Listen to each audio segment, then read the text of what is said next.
there's really no getting around the fact that the vast majority of the suffering that occurs on this planet serves no greater purpose or positive value outside of compelling us animals to strive to instinctively avoid it. And much of it only really functions as a catalyst for further suffering. But with this said, it is indisputable that there are some forms of suffering, even severe suffering, that end up being absolutely pivotal in the lives of many of us, now that we already exist. And to give a common example that you've had to have heard before, the classic case of someone being diagnosed with something like terminal cancer, going through the fucking hell of chemotherapy, facing their own mortality, watching helplessly as their loved ones suffer along with them, but not really with them. There's still this gigantic barrier, this isolation that you have to face alone to a very real degree, day after day, and the beautiful moments of relief that are few and far in between are often themselves deeply caked in suffering, and the glimmers of hope along the way are often repeatedly stripped from them and serve as catalysts for further suffering.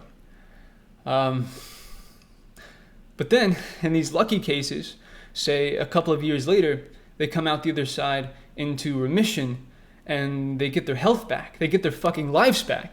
And you see, oftentimes, not always, but oftentimes you'll see that their appreciation, their gratitude for their sense of well-being that they had previously taken for granted deeply carries over into their daily lives for years after their recovery.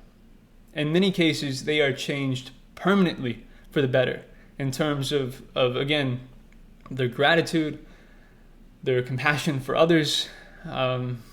Essentially, what it is that is really worth valuing here on planet Earth becomes far more clear. And then this knowledge helps them to maneuver around future potential sources of suffering more effectively upon recognizing just how severe it has the potential to become. And they also more accurately recognize how short their time is here on planet Earth, and then they begin to utilize it more meaningfully.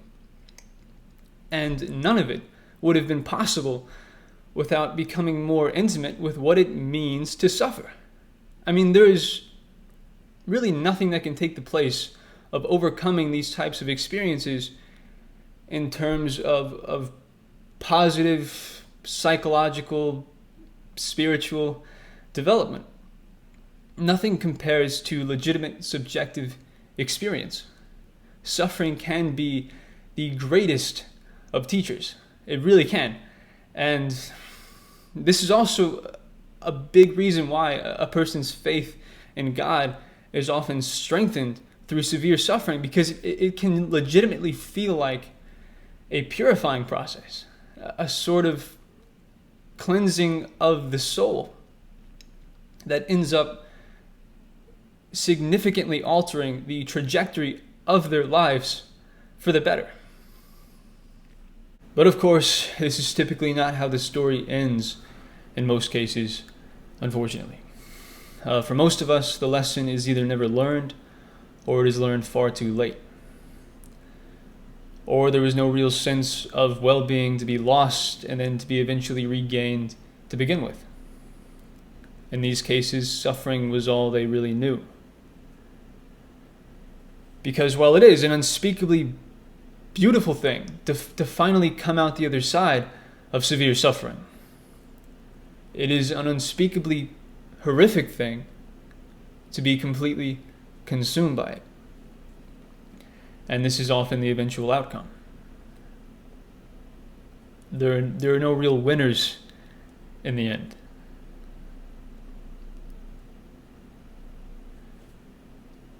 But this doesn't mean that striving to minimize the severity of the losses, the legitimately purposeless suffering, isn't important. It's easily one of the most important things, if not the most important thing. I just feel that it's valuable to acknowledge that this life thing is a very messy sort of thing to play with. and that complete eventual devastation is generally the rule. Because if we don't sit with this, if we don't frequently sit with this reality, we won't have sufficient respect for it, and you see this all the time.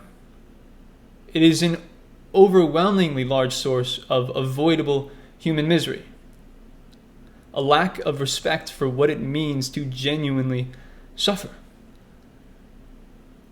I don't think that there is anything that is more deserving of our reverence than the depths of severe suffering.